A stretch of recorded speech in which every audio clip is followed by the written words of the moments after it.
Ele admite que eles conversaram sobre alternativas. Alternativas a quê? Tinha acabado de acontecer uma eleição democrática. Quando o Bolsonaro se reúne com ministros militares e aí depois teria as consequências, isso não é um ato de execução? Você não pode formular uma acusação, uma imputação dessa gravidade com tantas elucubrações, com tantos possivelmente. Mauro Cid foi coagido a confessar um crime que não existiu e acusar inocentes. Que coisa mais absurda! A velha mídia, hoje reduzida à assessoria de imprensa do regime PT-STF, resolveu entrevistar o advogado de Jair Bolsonaro. Mas o que você vê ali não é jornalismo. É militância fantasiada de repórter, tentando impor narrativas e julgar antes mesmo de qualquer prova. O inquérito do 8 de janeiro é uma sucessão de suposições, sem base sólida. Eu sou Elouen Tavares. Fica comigo até o final deste vídeo para entender mais um capítulo vergonhoso da história recente do Brasil. O próprio ex-presidente Bolsonaro, durante o interrogatório, o senhor estava ali acompanhando ao lado do Dr. Celso Vilardi, a gente transmitiu aqui ao vivo, ele admite que eles conversaram sobre alternativas. Alternativas a quê? Tinha acabado de acontecer uma eleição democrática, perdeu a eleição. Não, ele até diz, eu não ia entregar a faixa porque seria uma vaia. Quer dizer, tá tudo ali. E 2 meses depois, eles tiveram reuniões e reuniões e reuniões, segundo o ex-presidente confirma isso em juízo, para discutir alternativas. Ele viu ali a minuta. Mas minuta do quê? Ele fala de estado de sítio, como prevê a Constituição, em situações que não estavam postas. Então, assim, o que era aquilo? Era uma reunião de amigos para discutir, se não uma tentativa de golpe de Estado? Veja, André, então você já está, de uma certa forma, ratificando o que eu estou dizendo. Nós Vamos lá. Nós estamos discordando, doutor.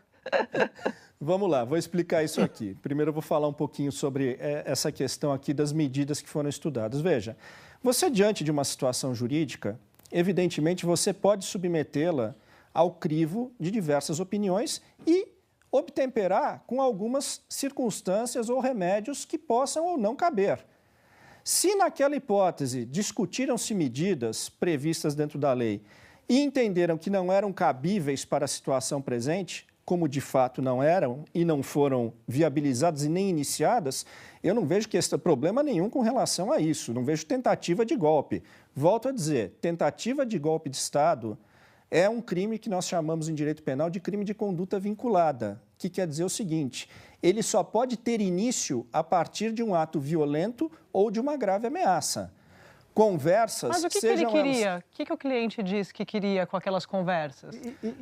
Foram propostas que foram apresentadas para ele, mas ele não achou estranho, doutor? Propostas feitas por comandantes militares. Assim, não é uma discussão, ele não fez uma discussão com sua assessoria jurídica, ele fez uma discussão com comandantes militares. Não dá para transformar isso numa discussão sobre quais eram as alternativas legais que o presidente tinha para, anular a eleição. Eram discussões feitas com comandantes militares. Nós estamos falando de outro tipo de público. Dá para ver que os militantes disfarçados de jornalistas ficam incomodados com a presença do advogado de Bolsonaro. Fazem juízo de valor, interrompem e tentam diminuir a fala do único especialista presente, o Dr. Paulo Bueno. Enquanto ele apresenta argumentos jurídicos, os outros fazem torcida. E piora. Otávio Guedes, da Globo News, faz uma insinuação absurda e, como resposta, leva uma verdadeira aula de direito. Tomara que dessa vez tenha aprendido e criado um pouco de vergonha na cara. Doutor Paulo, o senhor diz, a sua tese é de que houve mera cogitação, né? Cogitação não é crime.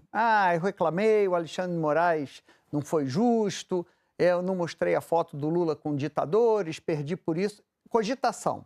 O que a gente pode fazer? Cogitação. A denúncia é de que houve o início da execução. Quando você tem um ato que inicia a execução, aí tem crime, aí tem tentativa.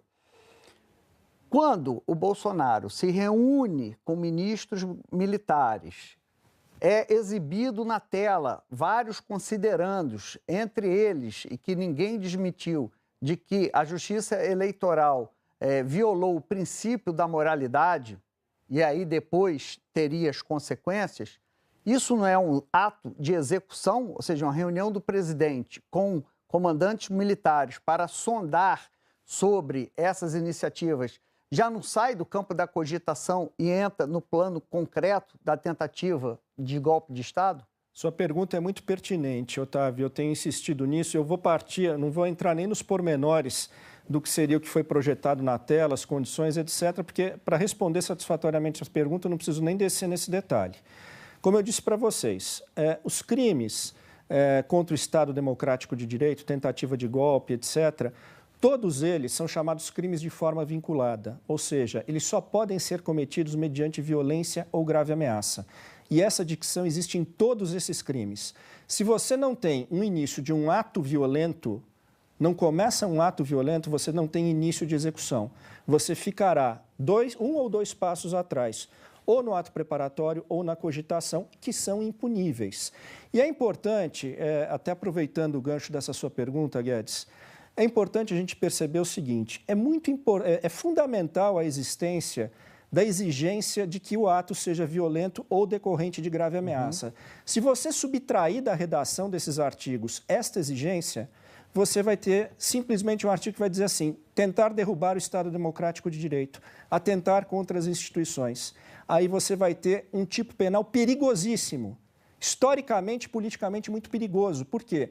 De tão aberto, por não definir o que seria uma conduta minimamente atentatória ao Estado Democrático de Direito, você vai poder colocar debaixo desse tipo penal qualquer coisa.